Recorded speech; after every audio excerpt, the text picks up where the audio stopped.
जय श्री कृष्ण प्रिय मित्रों। महाभारत की सीरीज में मैं आपको इस वीडियो में शिखंडी के विषय में बताना चाहता हूँ। महाभारत में एक पात्र था शिखंडी। आपने देखा होगा कि जो पितामह भीष्म है, पितामह भीष्म का एक तरीके से जो मुख्य कारण था वो शिखंडी बना था। आखिर ये शिखंडी था कौन, कहाँ से आया था, कौन था शिखंडी, भीष्म की मृत्यु में उसका योगदान क्यों था, क्यों वो भीष्म को मरवाना चाहता था, जबकि भीष्म तो इतने बड़े पुण्यात्मा व्यक्ति थे, जीवन में कभी पाप नहीं किया, ऐसा कहा जाता है ना। तो शिखंडी आखिरकार कौन था, ये बहुत रोचक, बड़ी इंटरेस्टिंग कहानी है। आपको बड़ा मजा आएगा सुनने में कि शिखंडी आखिरकार कौन था। शिखंडी, आपने अगर महाभारत देखी हो टीवी पे या फिर कभी सुनी हो तो आपको पता होगा शिखंडी एक आधा नारी और आधा पुरुष था, आधा नर और आधा नारी था। एक तरीके से हम साधारण भाषा में कहें तो वो किन्नर की श्रेणी वाला व्यक्ति था, है ना। तो आखिरकार वो था क्या, कहाँ से आया था, महाभारत में उसने अपना हस्तक्षेप क्यों किया था, ये सारी की सारी चीजें आपको पता। दरअसल ना शिखंडी असल में ही शिखंडी नहीं है। अगर आप फ्लैशबैक में जाएंगे ना तो इसका नाम अंबा था। आपको याद होगा मैंने पिछली वीडियो में आपको बताया था कि पितामह भीष्म जो है उन्होंने अपने भाई की शादी दो लड़कियों से कराई थी। एक का नाम था अंबिका और एक का नाम था अंबालिका। जो तीसरी जो बहन है ना अंबा, वही असल में शिखंडी बनी थी। देखिए कैसे बनी थी, बड़े ध्यान से सुनिए महाभारत के इस अध्याय को। कौन था शिखंडी? आपको मैंने बताया था कि सत्यवती के पुत्र चित्रांगद बड़े ही वीर थे। अब बताया था ना कि जो पितामह भीष्म के जो पिता थे शांतनु का विवाह उन्होंने सत्यवती से, और सत्यवती के कितने पुत्र हुए थे? दो पुत्र हुए थे, चित्रांगद और विचित्रवीर। चित्रांगद की तो मृत्यु हो गई थी, विचित्रवीर बचे थे। तो देखिए सत्यवती के पुत्र चित्रांगद थे तो बड़े वीर, परंतु स्वेच्छाचारी थे। एक बार किसी गंधर्व के साथ युद्ध हुआ और उसमें वे मारे गए। उनके कोई पुत्र न था, इसलिए उनके छोटे भाई विचित्रवीर हस्तिनापुर की राजगद्दी पर बैठ गए। ठीक है, छोटे भाई थे विचित्रवीर हालांकि, लेकिन चूंकि बड़े भाई की मृत्यु हो चुकी है तो निश्चित सी बात है कि छोटे भाई को गद्दी पर बैठाया जाएगा। विचित्रवीर को गद्दी पर बैठा दिया गया। विचित्रवीर की आयु उस समय बहुत कम थी, लेकिन नाबालिग थे, तो लिहाजा पितामह भीष्म ने उनके बालिग होने तक राजकाज देखा था। जब विचित्रवीर विवाह के योग्य हुए तो पितामह भीष्म को लगा कि विचित्रवीर का विवाह कर देना चाहिए। उन्हें खबर लगी कि काशीराज की कन्याओं का स्वयंवर होने वाला है। वह जानकर भीष्म बड़े ही खुश हुए और स्वयंवर में सम्मिलित होने के लिए काशी रवाना हुए। उन्हें लगा काशीराज की कन्याओं से मैं अपने भाई विचित्रवीर की शादी करा दूंगा। वहां स्वयंवर चल रहा था, स्वयंवर में पितामह भीष्म पहुंच गए। स्वयंवर में देश विदेश के अनेक राजकुमार उसमें भाग लेने के लिए आए थे। राजपुत्रियों को पाने के लिए आपस में बड़ी स्पर्धा थी, बहुत ज्यादा प्रतियोगिता। क्षत्रियों में भीष्म की प्रतिष्ठा अद्वितीय थी। उनके महान त्याग को सभी लोग जानते थे, उनकी वीरता को सभी लोग जानते थे, और सभी लोग जानते थे कि ये स्वयंवर में शामिल नहीं होंगे, ये देखने के लिए आए होंगे। लेकिन जब बाद में पता चला कि पितामह भीष्म ने भी स्वयंवर में अपना नाम लिखवा रखा है तो लोग काफी डर गए। सभी लोगों ने सोचा कि भाई पितामह भीष्म ने अपना नाम इसमें स्वयंवर में क्यों लिखवाया, क्यों ये तो इन्होंने तो जो है आजीवन सन्यासी रहने की, मतलब आजीवन विवाह न करने की इन्होंने प्रतिज्ञा दी, तो आखिरकार क्यों ये यहां शामिल होने के लिए आए हैं। सभा में चारों तरफ खलबली मच गई और भीष्म पर फप्तियां कसी जाने लगी। माना कि भरतवंशी भीष्म बड़े बुद्धिमान और विद्वान है, स्वयंवर से इन्हें क्या मतलब, इनके प्रण का क्या हुआ, जीवन भर ब्रह्मचारी रहने की इन्होंने जो प्रतिज्ञा की थी वह झूठी थी क्या। इस भांति राजकुमारों ने भीष्म की हंसी उड़ाना शुरू कर दिया। यहां तक कि काशीराज की कन्याओं ने भी भीष्म की तरफ से दृष्टि फेर ली और उनकी अवहेलना सी करने लगी, और अवहेलना करके मतलब एक तरीके से उनको इग्नोर करके जाने लगे। भीष्म इस अवहेलना को सह ना सके, इस अपमान को भीष्म सह ना सके, और गुस्से में आकर उन्होंने देखे क्या किया, इन्होंने काशीराज की जो तीनों राजकन्याएं थी, अंबा, अंबिका और अंबालिका, इन तीनों को हरण कर लिया इनका, और इन्हें बलपूर्वक रथ में बैठाकर हस्तिनापुर के लिए चल दिए। सौभ देश का राजा शाल्व बड़ा वीर था। काशीराज की जो सबसे बड़ी पुत्री थी अंबा, वो इससे जो है प्रेम करता था काशीराज से, तो उसने काशीराज ने उसको अंबा को छुड़ाने के लिए युद्ध लड़ा।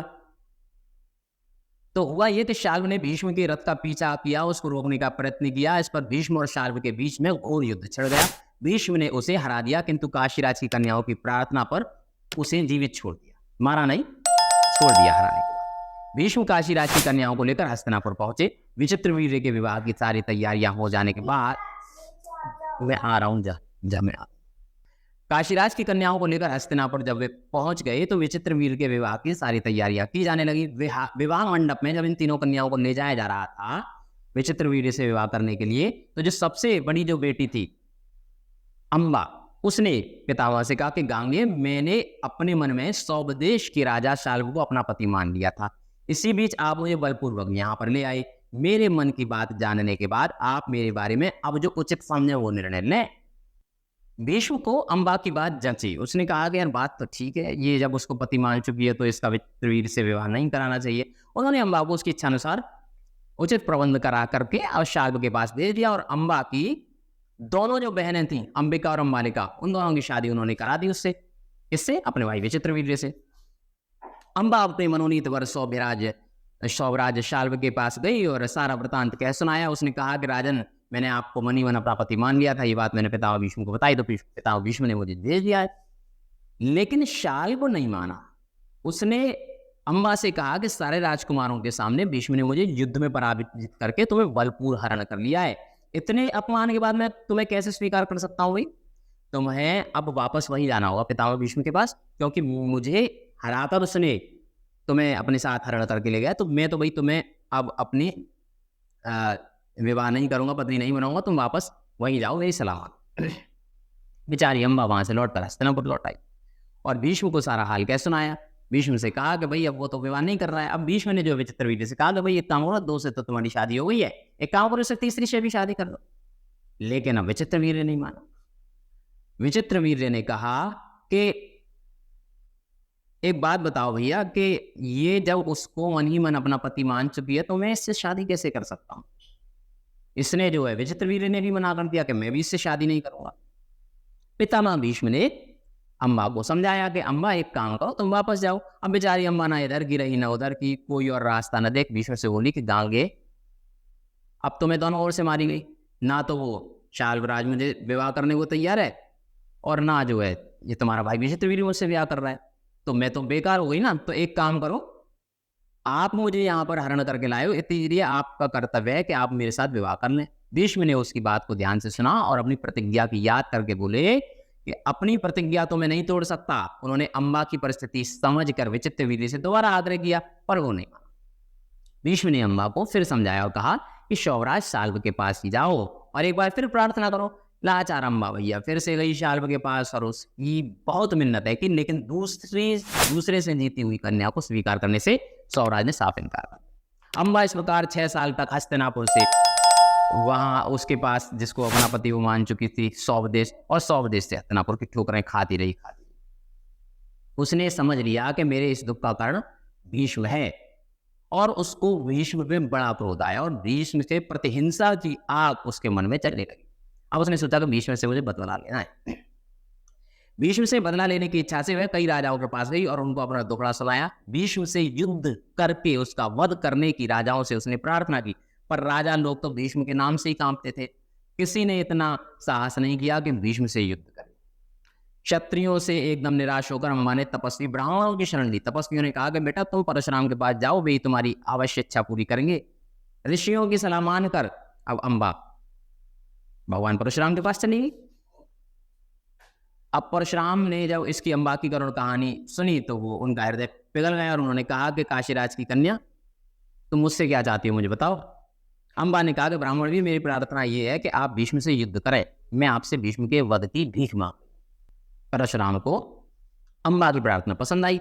बड़े उत्साह के साथ वो भीष्म के पास गए और उन्होंने युद्ध के लिए ललकारा। दोनों बड़े कुशल योद्धा थे, धनुष विद्या के जानकार, दोनों ही जितेंद्रिय और ब्रह्मचारी थे। देखिए भगवान परशुराम भी जो जितेंद्र थे उन इंद्रियों पर नियंत्रण कर रखा था, वो भी जो है अविवाहित, और इधर भीष्म भी अविवाहित थे। एक तरीके से देखा जाए तो एक ही गुरु के शिष्य दोनों, मतलब दोनों टक्कर के। कई दिनों तक युद्ध होता रहा, फिर भी हार जीत का निश्चय न हो सका। अंत में परशुराम ने हार मान ली और कहा कि अम्बा तुम जाओ, मेरे वश में नहीं है, जो मैंने कर सकता था वो मैंने कर लिया, अब तुम्हारे लिए उचित यही है कि भीष्म की शरण ले लो। अब अम्बा फिर परेशान, अम्बा तो विचलित हो गई। उसने वन में जाकर तपस्या करना शुरू कर दिया और तपोवन से स्त्री रूप छोड़कर पुरुष बन गई। तपोबल से बनी थी, स्त्री छोड़कर पुरुष, यानी कि ना तो वो पूरी तरह से स्त्री रही, ना पूरी तरह से पुरुष, तपोबल के आधार। जब कौरवों और पांडवों के बीच कुरुक्षेत्र के मैदान में युद्ध चल रहा था तो भीष्म के विरुद्ध लड़ते समय शिखंडी रथ के सामने बैठा था और अर्जुन ठीक उसके पीछे। ये शिखंडी अंबाती है सब।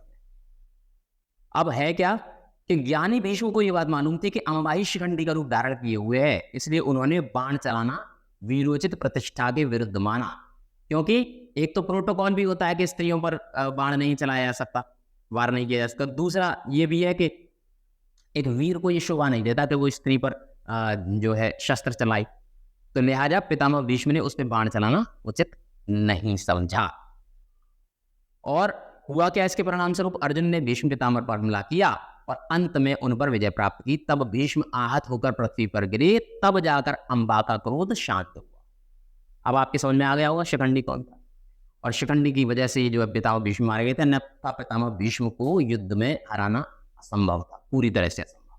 चलिए आज की इस वीडियो में सिर्फ इतना ही, और आगे महाभारत के अन्य चरित्रों से आपका परिचय मैं कराऊंगा। तब तक के लिए दीजिए इजाजत। जय श्री कृष्ण।